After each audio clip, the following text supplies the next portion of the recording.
All right, so let's explore this then through the lens of creating one's own perfect life. Yes. Which is pretty interesting, especially because I think this is so accurate to the way that most people are. It's not like, oh, there's some grand missing thing in my life, but you took that first action. So codify this for me, or for anybody that they don't know what their ideal life looks like.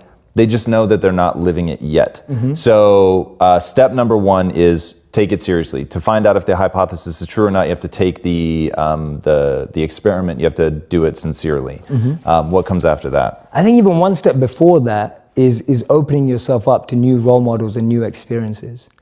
See, we live in echo chambers. We're just surrounded by the same thinking. How often do you bump into a monk? You know, it just doesn't happen. No one has a dinner party and goes, oh yeah, we just invited the monk, from town, like the local monk. Like no one ever does that. And so we meet people who are just like us most of the time. And we talk about this in business all the time. If you want to be a billionaire, spend time with billionaires. If you want to be a millionaire, spend time with millionaires. If you want to be a tech startup, spend time with, that's the common rhetoric that we hear all the time. But what if you want to find purpose and master the mind? There's no one better than a monk who's mastered the mind. So for me, the first step is just opening yourself up to new experiences and new role models.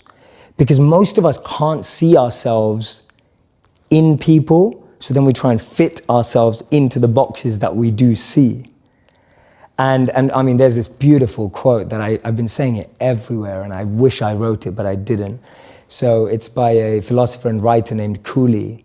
And he said that today, I'm not what I think I am. I'm not what you think I am. I am what I think you think I am. Right? And just let that blow your mind for a moment. It's so powerful. I'm not what I think I am. I'm not what you think I am. I am what I think you think I am. So we live in this perception of a perception of ourselves. Hence, my identity is made by what my parents think I should be. My identity is made up by what my college or university thinks I should achieve. While you're living in that bubble and that echo chamber, getting to what you really want to do is impossible, because maybe that just doesn't fit. And I think so many people feel that way today, that they don't fit into the current education system. They don't fit with the 3 or 4 or 5 careers that you're taught exist.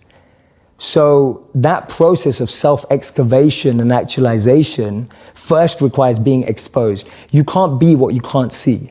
If I never saw a monk, I would never have wanted to be a monk.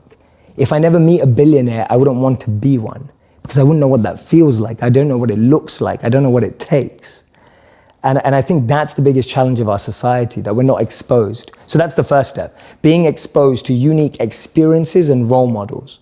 Second step is finding that experience or role model that you're passionate about, and exactly like you said, taking it seriously. Shadow them, network with them, spend time with them, observe them, even from afar.